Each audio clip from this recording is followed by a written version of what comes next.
So, how do you define a healthy heart?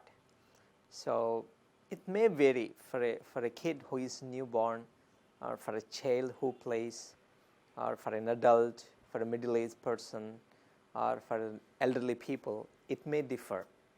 So, I try to explain for a normal, healthy individual. So, what do you mean by a healthy heart is? For example, just in a rough way, I say like this. So, a lot of people come for health checkup. So, how healthy is my heart? So, simple, basically, before we test the patient for heart checkup and all. So, simply we evaluate the patient. If a person is performing his or her activities normally, for example, he or she can walk or jog regularly and do some regular jogging exercise, and can swim, can bicycle, and routine activities, but there should be reasonably good physical activities. And when we examine the pulse, maybe the pulse rate, what we check by the hand, so the heart rate or pulse rate somewhere between 60 to 100 at rest, and the blood pressure of less than 140 by 90 millimeters of mercury. And when we examine with the stethoscope or physical examination, if we can see the normal examination pattern, so probably this will say that a person has healthy heart. And to confirm this, we may be just doing a little bit of testings, like taking a simple electrocardiogram that everybody knows it as an ECG, and sometimes an echocardiogram if it is required. That's by ultrasound we check the heart, so by placing a probe, and so that will show how the heart looks like the appearance and how it functions normally. So per minute the heart beats 60 to 90 times or 100 times maximum at rest. So for example, if I want to say that the normal heart, so how it appears, and probably you can look at this, the monitor. Yeah, I can say that our heart is a beautiful house which has 4 chambers, like 4 halls, 4 rooms in a house, and that's supplied by the blood, like water pipeline. So the heart has the pipelines that supplies the blood to the heart, and then the electrical supply, like a house. So the 4 chambers and the doors, what are known as the valves of the heart, and the heart pumps the blood. The red one is the aorta. It pumps the blood into the aorta, which distributes the blood all over the body, and it receives the blood through the blue blood vessels, that's vena cava. So this function we can evaluate by a test what is known as echocardiogram. So if this test shows normal cardiac function patterns, like it's functioning normally and then it's pumping the blood normally, so probably these are the signs of a healthy heart.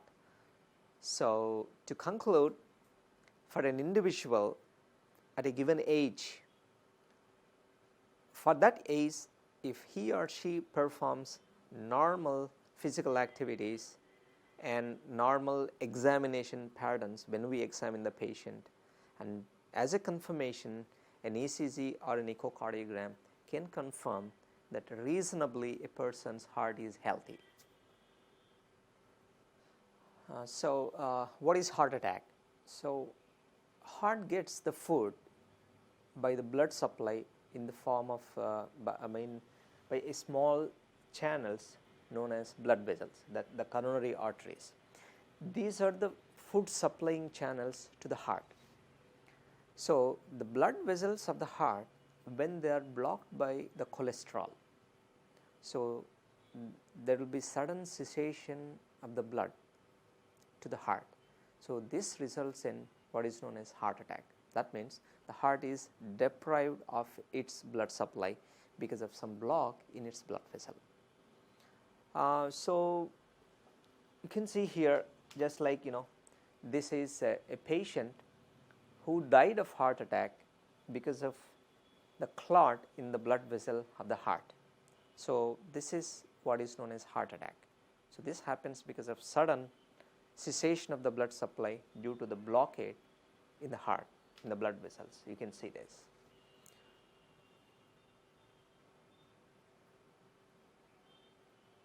Okay. So, and why only someone, I mean only some people will get heart attack? So globally there are some risk factors. That means we can say that if a person has these risk factors, usually they have high chances of having the heart attack.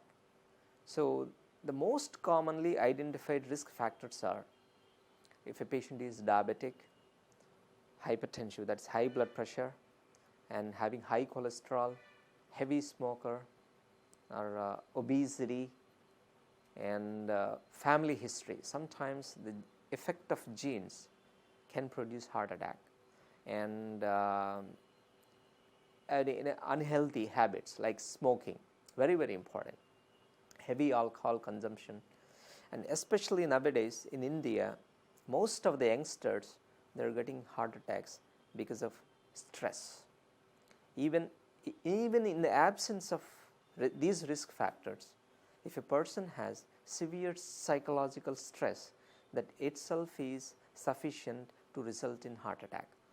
So most of the patients who have the heart attack, usually they have these risk factors.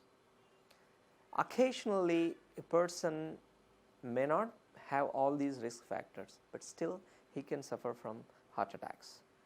The reason being maybe sometimes genetic, and usually stress, and still we don't know some of the causes. It may be something that science has yet to reveal.